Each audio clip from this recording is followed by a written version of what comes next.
So Bajaj Finance, household name now, after HDFC, the most prominent NBFC in the country. A remarkable story of colossal wealth creation, right? But what people don't realize is Bajaj Finance really is a FinTech company. Superficially, it's an NBFC, but in reality, it's a FinTech company, right? At the source of Bajaj's astonishing ability to create enormous shareholder value, build a massive business, is the ability to use technology to build very high barriers to entry. And the roots of this, the origins of this, go back to this gentleman called Rajiv Jain, who used to be my neighbor actually. 2008, I think he joined Bajaj Finance. The company was in a degree of trouble then, and Rajiv and the promoter Sanjeev Bajaj and Sanjeev's Mamaji, Nanu Pamnani, orchestrated a spectacular turnaround. What they did for the first 2, 3, 4 years was they focused on collecting colossal amounts of data, right? So all of you, everybody on this call, myself included, data privacy rules in our country are a little opaque, let's call them.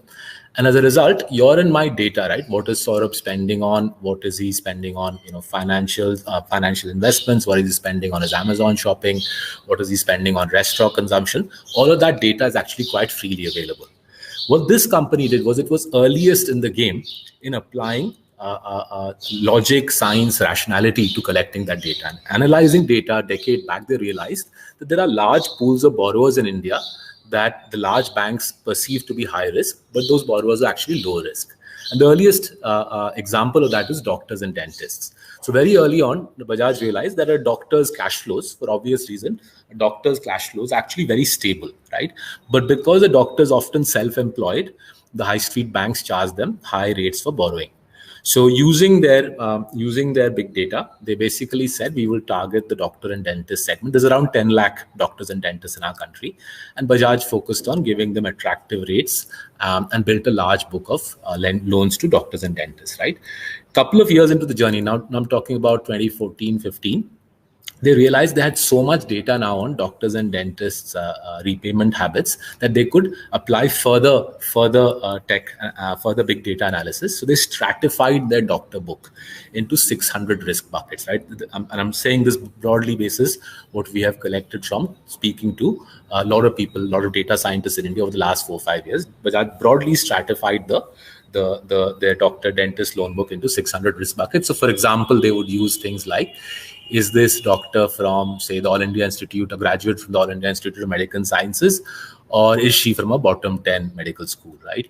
Is her clinic in, say, Alvarpet in center of Chennai, or is her clinic in Tirunelveli in the middle of the Tamil Nadu countryside?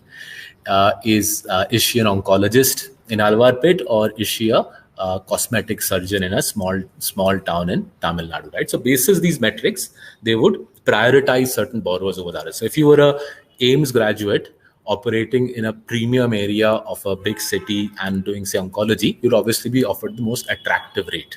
And vice versa, if you were a cosmetic surgeon from a third-rung medical school in the countryside, right? By doing this stratification, Bajaj Finance made it almost impossible for the competition to take the business away. In fact, the opposite happened. Every time a competitor attacked Bajaj Finance, right, the competitor doesn't have this sort of big data, right? So the competitor offers an average rate. At that average rate, the Alvarpet oncologist from AIMS is not going to migrate to the competitor, but the cosmetic surgeon operating in the countryside will migrate to the competitor because the competitor's rate is cheaper for the countryside doctor, right? And this is called adverse selection. Basically, the competition pulled away Bajaj's least high quality customers. The competition pulled away Bajaj's least high quality customers and purified Bajaj's book further. And once this paradigm was perfected on doctors and dentists, Bajaj then rolled it out for other self-employed professionals. So architects, chartered accountants, lawyers, so on and so forth. Today, Bajaj Finance is the largest lender to self-employed white-collar professionals. Right? And then once this whole SOP, once this whole process was perfected in the context of lending to white-collar professionals, they then rolled out the same SOP in the context of consumer durable financing. So the kind of financing you'll see if you walk into a Croma or a Vijay Sales, where there'll be a Bajaj desk, and they've got huge amounts of technology in behind that person operating on the desk. So if I go to the local Croma and ask for a loan, all they need is my PAN number All they need is my PAN number and my PIN code, and they have everything that they need to know about us, right? So this big data and expertise around that is Bajaj Finance's comparative advantage. It allows Bajaj Finance to operate a business model which generates the highest ROEs in the industry with the lowest financial gearing. So financial gearing is debt equity. How much debt does a company take? A typical lender in India, a typical NBFC the world over, has 10 times more debt than equity.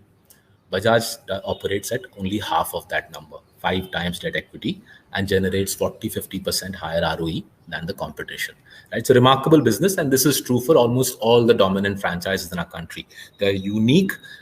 Their strengths are not obvious to the market. You won't hear them talking about their strengths on TV shows or in newspaper interviews or on blogs. And what you and I have to do is dig out this facet, clean, rational, dominant, get it right, and make lots of money in India.